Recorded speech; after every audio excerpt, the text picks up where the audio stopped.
Hey Psych2Goers, thank you so much for the ongoing love and support you've given us. Psych2Go's mission is to make psychology and mental health more accessible to everyone, and you help us do that. Now, let's start the video. Have you ever put dry ice in a bottle? As the CO2 turns into gas, the bottle gradually expands with pressure until, with a sudden pop, the bottle explodes. And bottling dry ice is exactly like bottling up your emotions. There's a time limit before the metaphorical bottle explodes. And it can be hard to release the pressure.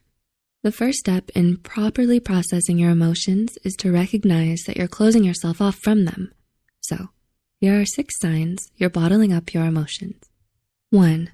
You rarely yell or cry, but you can erupt over small issues. Let's say your partner drops a cup and breaks it while washing the dishes, and you suddenly feel your blood boiling with this overwhelming anger. Your outburst over this relatively minor issue can be a sign of deeper, more suppressed troubles in your relationship or personal life. In a study by the University of Texas, researchers had one group of subjects watch horrifyingly disgusting film scenes while suppressing any reaction or emotion they felt. Afterwards, the first group was significantly more aggressive than the second group of subjects who were allowed to express themselves. The study, published in Social Psychological and Personality Science, shows how bottling up your emotions can actually make them more powerful. 2. You distract yourself whenever you start to feel uneasy. Do you find yourself mindlessly scrolling through Instagram or guilty binge-watching hours of The Good Place? A telltale sign of suppressing your emotions is avoidance. You engage in self-destructive behaviors like drinking or smoking. You try to escape by watching TV, playing video games, or even oversleeping in order to avoid thinking about how you feel. 3. You feel like you're a different person around others than you are by yourself. Bottling up your emotions can create a divide between who you think you are and how others see you. You might feel exhausted, anxious, or jaded in private, but your friends may see you as confident and calm. In fact, you may even be the clown of your friend group. If you avoid expressing yourself, you may feel like you have 2 separate faces and that no one truly knows you. Perhaps you're not sure yourself who you are. As activist Bryant McGill states, to know yourself is to love yourself and to welcome and love all the emotions that come with you.